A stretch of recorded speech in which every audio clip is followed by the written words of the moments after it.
আমি এখান থেকে 38 নেব। 38 ঘোরান, এক দাগে নিব না, ঘোরান পরের দিন নিব, মানে দুই পাশের দিকে চলছে, মাঝে নেই নেই 38। ঠিক আছে, দুটো সমান নিয়েছি কিন্তু 38 নেন, 37 নেন। এখন মোটা কাগজটা লাগে, মোটা কাগজটা এই জিনিসটা এই দাগ একটু ঘুরে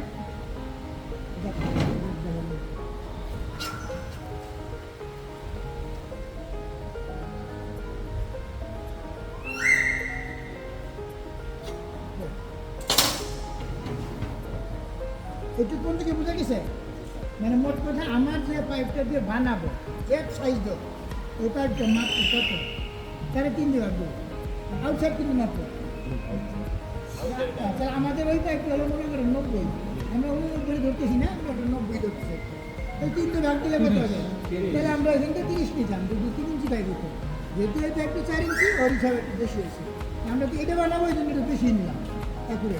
এখন এইখানে 0 পয়েন্ট, মানে এখান থেকে গোল করবো, এখানে আনতে থাকবো, সেটা এই পেপার দিয়ে দিতে হবে, কেন এরকম গোল করবো, মানে হাতটা না, ঠিক এইভাবে ধরবো, এই পয়েন্টটা ধরে এইখানে আবার এইখানে 3 ইঞ্চি পাইপ ইজি একলা ধরা যায়। হ্যাঁ, আপনি এই জায়গাটা ধরেন তো, একদম মুখে বুঝছেন, ইজি রাখেন, পাইপটা মুখে দেন, মরে এটা এই মাথা ধরবেন না, খালি মাথার দিকে, ঠিক আছে?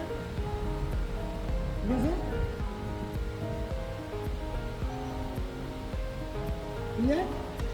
3 ইঞ্চি পাইপটা একলাই ধরা যায়, ওটা একটু সরে, বা ওই সময় ধরার সময় আমরা ধরে দিব, সমস্যা নেই, একজনটা আরেকজন ধরে দিল, একজন আরেকজন দিল, ধরে না।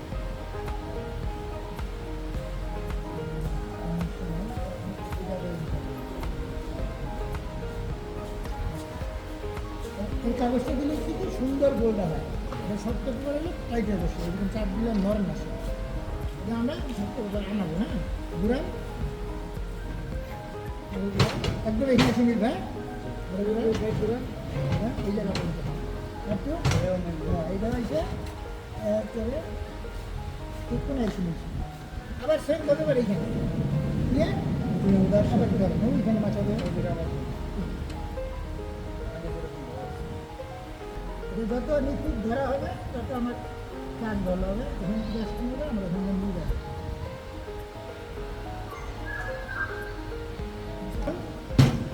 দেখা যাক জিনিসটা কিরকম হইলো, মানে এখানে টুকটা এটা একটা গোল, আবার উঠে আবার টুকটা হবে, এবং এই গোলটা যার ধরা যত সুন্দর হবে, এটা হতে পারে যে হ্যাকসো ব্লেড দিয়ে হইতে পারে, মানে শক্ত জিনিস হলে জিনিসটা ধরতে সুবিধা, টাইট হয়, মার্কিনি দিয়ে কাগজ তো একটু সরে যায়, কিন্তু নিয়মটা তো বুঝলাম।